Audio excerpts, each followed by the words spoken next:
evidentemente lo que critico y condeno, y me gustaría también que hicieran pues esa derecha política, son los asedios a las casas del pueblo y los ultrajes también, ¿no?, a la Casa del Pueblo, o el asedio que está siendo objeto precisamente los trabajadores y trabajadoras de la sede central del Partido Socialista. Por tanto, desde ese punto de vista, en absoluto. Yo le diría, en primer lugar, que nuestra transición, nuestra democracia, nuestra Constitución también parte de un origen que tiene que ver con el perdón, con la superación de una historia que, bueno, pues efectivamente durante los años de la dictadura desgarró y traumatizó a nuestra sociedad, ¿no? Y evidentemente no comparo la dimensión histórica de la Ley de Amnistía del 77 con la que se va a aprobar muy probablemente en los próximos meses en las Cortes Generales, pero efectivamente todo aquello que tiene que ver con la resolución de contenciosos políticos, la superación y la vehiculización de nuestras energías hacia debates mucho más constructivos y positivos, también necesitan de este tipo de pasos trascendentes. Lo fue también las medidas de gracia vinculados con los indultos. Los indultos fueron aprobados por el Poder Ejecutivo, la amnistía va a ser aprobada por las Cortes Generales, con una mayoría no menor, 178 escaños.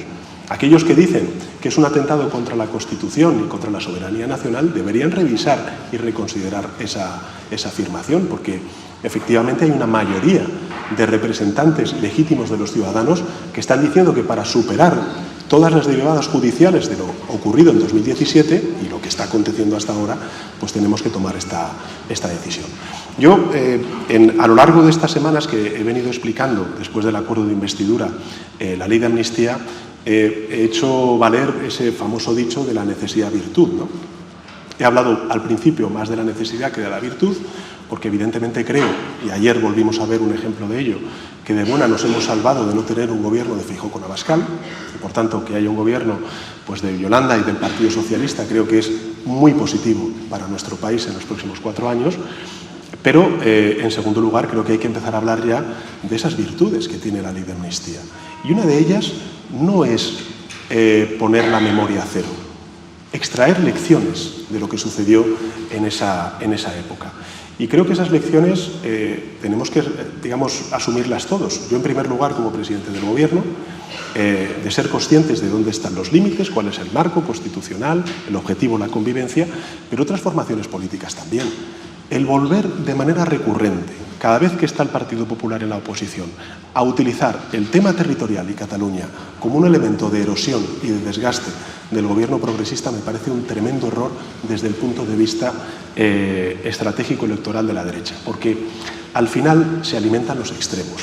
Y yo quiero recordar, y lo dijo además Abascal en tribuna en el Congreso de los Diputados, que Vox nace por la impotencia y la frustración y la imposibilidad de la derecha de alguna manera llevar al ámbito de la contienda política y no la quiebra constitucional y la derivada judicial todo el contencioso catalán. Y esto es algo que deberían ellos también reflexionar en los próximos meses y años. Pero me temo que no va a ser así. Y esta es la gran paradoja también que estamos viviendo en el debate político en España, pero también global. En este caso voy a hacer patria por la socialdemocracia, ¿no? Yo creo que nosotros tenemos las respuestas a los desafíos que tenemos por delante. La desigualdad, la emergencia climática, la convivencia, la paz, la transformación digital y esa perspectiva humanista de la transformación digital. Creo que tenemos respuestas. Y el drama del conservadurismo es que no tiene respuestas, no propone nuevos caminos. Lo que propone siquiera es, bueno, pues una traslación hacia el futuro de políticas pasadas. Pero es que no estamos en ese mundo ya. Es que cuando yo escucho a la derecha política hablar de, no sé, de un sistema político que existió antes de la crisis financiera y que ya no va a volver, eso me da la sensación de que traslada pues, una impotencia, una frustración y una falta de renovación absoluta del ideario político. Eso la izquierda lo hizo, el Partido Socialista lo hizo. De ello hablo en el Manual de Resistencia y de ello hablo también en este libro de Tierra Firme, ¿no? De esa agenda socialdemócrata para responder a los grandes desafíos que tiene la sociedad española, ¿no? Lo que propone la derecha y la ultraderecha es decadencia. Ellos están fuera de todo consenso. Están fuera del consenso científico, porque unos y otros, por denegación o por actuar como si no existiera el cambio climático, pues hacen caso omiso a las consecuencias de la emergencia climática. Unos son beligerantes con el papel de la mujer en la sociedad, en la política y en la economía, y otros no lo niegan, pero tampoco hacen mucho. Es más, cuando se aprueban leyes, las recurren ante el Tribunal Constitucional. U otros, durante la pandemia, pues efectivamente nos dicen que meternos la vacuna del COVID-19 era poco menos que darle el ADN a los chinos, o pues la derecha política española se manifestaba por las calles de Velázquez, por aquí cerca, ¿no?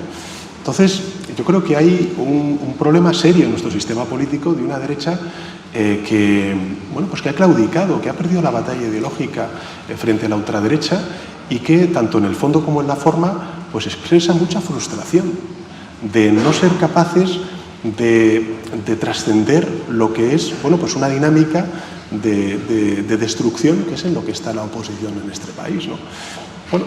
Hoy he escuchado al líder de la oposición decir que el proponer una comisión de trabajo por parte del Partido Socialista es un paripé. Me suena mucho a lo que dijo Rajoy con el conejo de la chistera a José Luis Rodríguez Zapatero, pero yo no voy a cejar en el empeño de que podamos llegar a acuerdos que son importantes para nuestro país, ¿no?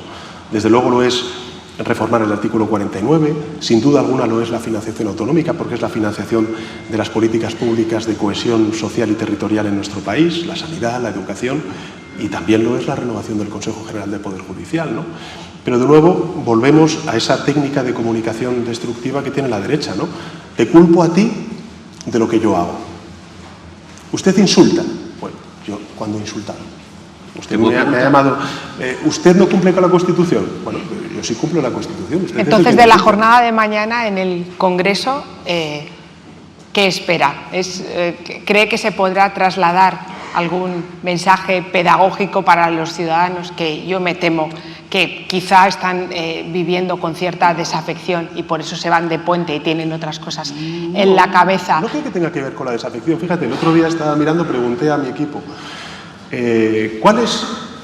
Vamos a coger los datos del Centro de Investigaciones Sociológicas. La principal preocupación en 2017 en España, como es lógico, fue el conflicto territorial. Ahora mismo representa para la preocupación al 1,5%. La corrupción llegó a ser en el año 2017 una de las principales preocupaciones de nuestro país, entre las 5 principales preocupaciones. Hoy solamente preocupa el 5% de la población. Algo habremos hecho bien. Por tanto, lo que digo es, por supuesto, el debate sobre la amnistía es un debate trascendente para toda democracia. Yo no lo niego, pero evidentemente el monopolio que hay por parte de la oposición y de cierta derecha en la amnistía, yo creo que no se compadece con las verdaderas preocupaciones de la ciudadanía. Entre otras cosas porque antes comentabas, Ángeles, si esto es una cuestión de fe. Bueno, no es una cuestión de fe, porque podría ser una cuestión de fe antes de los indultos. Y cuando se preguntaba a los ciudadanos si estaban o no a favor de los indultos a los líderes del procés, que ahora van a ser amnistiados, pues la inmensa mayoría de los españoles no lo veía no lo aceptaba. Y ahora, en cambio, pues hasta incluso la propia oposición no omite, vamos a decir, la crítica a los indultos porque sabe que han sido beneficiosos y así ha sido reconocido por la sociedad que lo sufrió en primera persona, que fue la sociedad catalana, ¿no?